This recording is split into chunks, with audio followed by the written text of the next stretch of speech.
Hello, and if you are joining us for the first time, welcome to the Canting Club. This week we have for you an Italian red, and it's from Puglia, the region occupying the heel of Italy. In fact, this one's from the north of Puglia, from vineyards just inland from the spur on the back of Italy's boot. It's made from the region's trademark grape, the Nero di Troia. Now, this is a very thick-skinned and deep-coloured grape.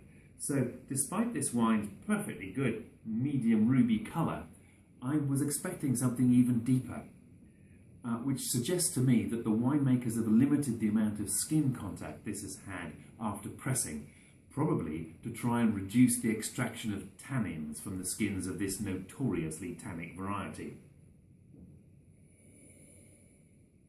It's got quite an intense nose, and it combines rich, ripe fruits with sharp green herbs. It smells of dried black cherries, very much a characteristic of this grape, along with fresh sage and tea leaves. There's also a whiff of pungent spice, licorice.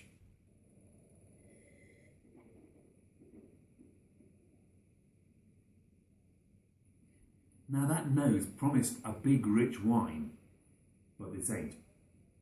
This is medium-bodied and dry, and it's elegant, with clean and very definitely unoaked flavours of blackberries and licorice. There's fresh acidity and noticeable but silky tannins, giving the wine good structure. The ripeness promised by the nose returns on the finish though, where I get a raft of sweet blackcurrants come through. Very satisfying. That ripe but sharp nose is very Italian, and it reminds me of a good Chianti. But the Nero di Troia has its own distinctive scents and flavours, and I think that gives this wine a real sense of place. And that place is definitely northern Puglia.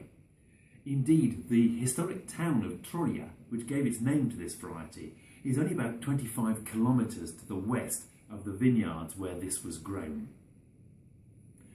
Those vineyards are some of the hottest in Italy.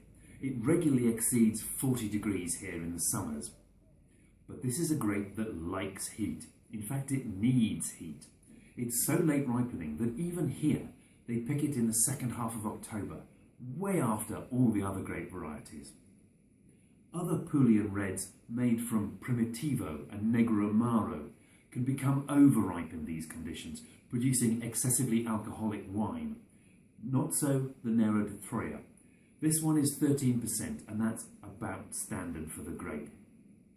Another advantage of not getting overripe is that it retains the fresh acidity. So, if this grape is so perfectly matched to its region, why haven't you heard of it before? The answer to that question is much the same as for the Carignan we sampled a few weeks ago, another widely planted variety that's hardly ever seen on labels. This is a fearsomely tannic variety, and if you try and get the maximum yields out of it, it struggles to ripen even in this climate, and it ripens unevenly. So if you pick it all at once and throw the bunches in the vat, some of them are unripe and they contribute excessive acidity and mouth-puckeringly hard green tannins to the resulting wine. As a consequence, Nero di Troia was always blended, usually with the much fruitier and softer Montepulciano grape. And about 20 years ago, there were only half a dozen wines made only from Nero di Troia, and they weren't exported. But winemakers have discovered that if you limit the yields of the grape, and if you pick it as the grapes become ripe rather than all at once, you can tame those tannins and allow this grape to really shine. So today, there are almost 100 wines proudly displaying Nero di Troia on their labels.